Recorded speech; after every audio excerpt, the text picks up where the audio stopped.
Hello guys, welcome back to our YouTube channel. I am Ranin Sen.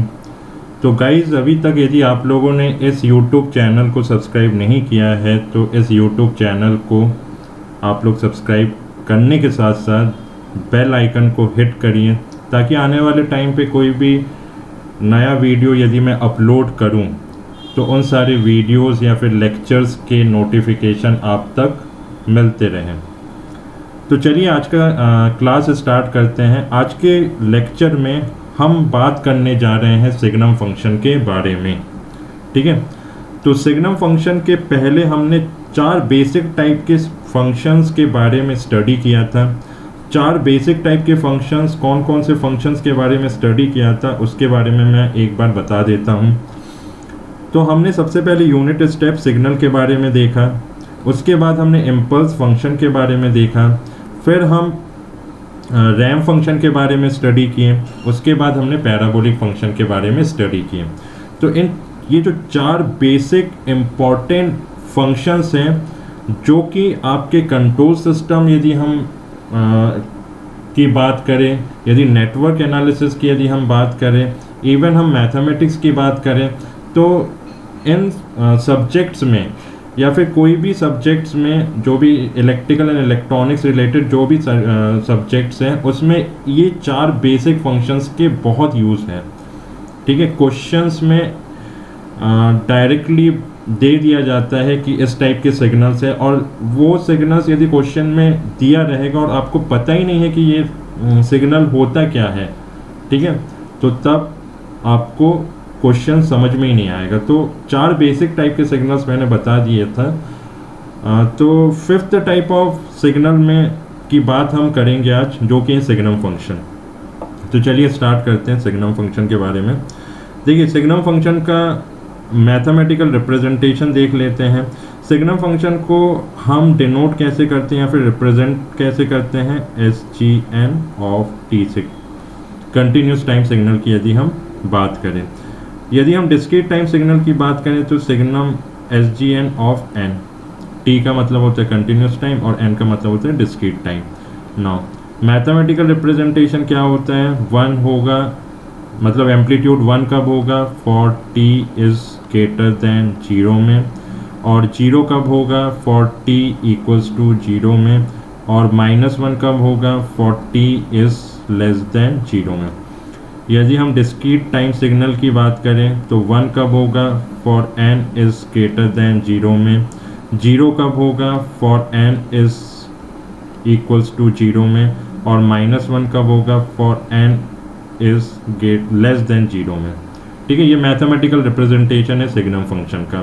जब हम इसका graphical representation देखेंगे, graphical representation of continuous time signum function की यदि हम बात करेंगे तो ग्राफिकल रिप्रेजेंटेशन देख लेते हैं कैसा होता है। ग्राफिकल रिप्रेजेंटेशन कुछ इस टाइप से, दोनों की बात कर लेते हैं, ऐसा। ठीक है, तो कंटिन्यूस टाइम सिग्नल में ग्राफिकल रिप्रेजेंटेशन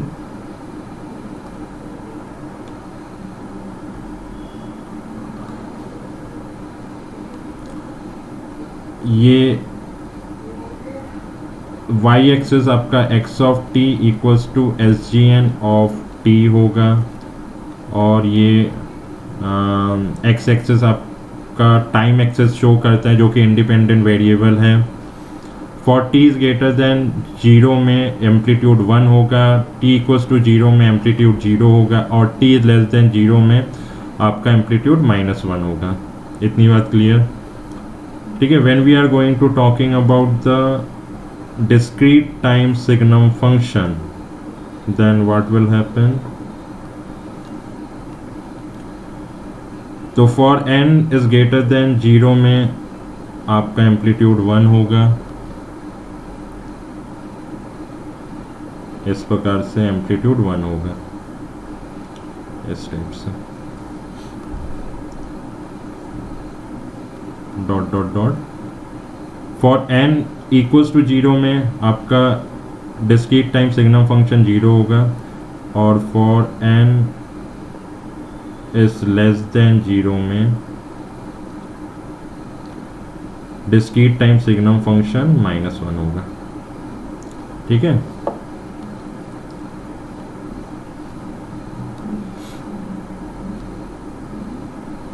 इस टाइप से दिखा शो कर देते हैं। ठीक, this is 1, this is -1 and y axis is x of n and x axis is n। ठीक, तो ये ग्राफिकल रिप्रेजेंटेशन है और हमें अच्छे से पता है कि डिस्क्रीट टाइम सिग्नल सिर्फ और सिर्फ इंटीजर में डिफाइन होता है या फिर इंडेक्स में डिफाइन होता है। और इंडेक्स क्या है? इंडेक्स है आपका 1 2 3 4, -1 -2 -3 -4, यानी कि इन बिटवीन 1 एंड 2 कभी डिस्क्रीट टाइम सिग्नल डिफाइन नहीं होता। यानी कि 1.1 1.2 1.3 या फिर 0.1 0.2 में कभी डिस्क्रीट टाइम फंक्शन डिफाइन नहीं होता, सिर्फ और सिर्फ नंबर में डिफाइन होते हैं 1 2 3 या फिर -1 -2 -3। But in case of continuous time signal function for each and every value of instant of time t में आपका एम्पलीट्यूड डिफाइन होगा। ठीक है, इतनी बात क्लियर। एक और चीज आपको ध्यान रखना है कि जो सिग्नल फंक्शन होता है, the signal function is a antisymmetric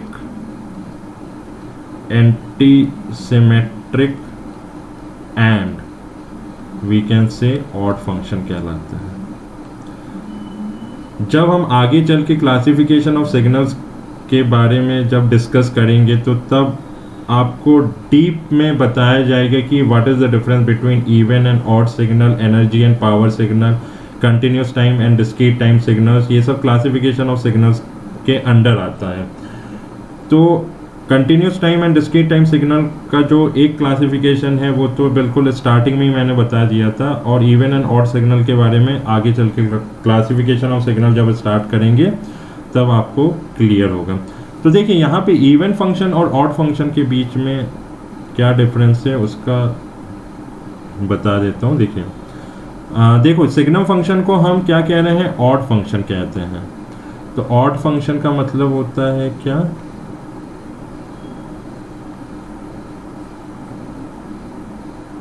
odd function का मतलब होता है विच इज सिमेट्रिक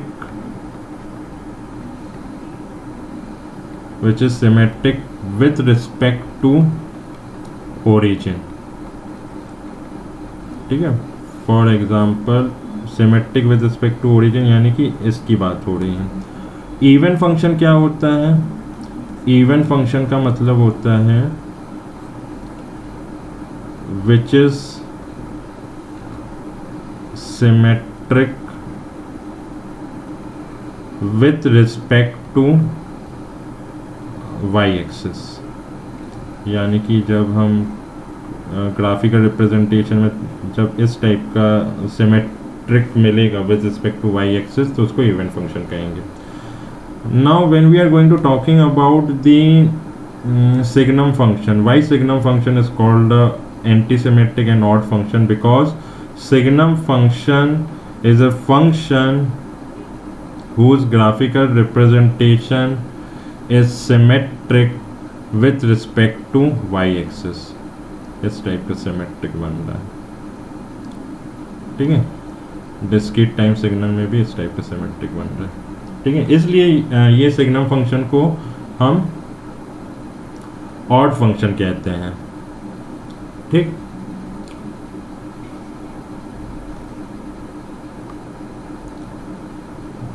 ठीक है। तो चलिए ये आज के लेक्चर में बस बेसिक हमने ये जाना कि सिग्नल फंक्शन होता क्या है, उसका मैथमेटिकल रिप्रेजेंटेशन क्या होता है और ग्राफिकल रिप्रेजेंटेशन क्या होता है। ठीक है, तो नेक्स्ट लेक्चर में हम एक और नए सिग्नल के साथ आएंगे। तब तक के लिए आप लोग बने रहिए, अपना ध्यान रखिए and take care and good bye.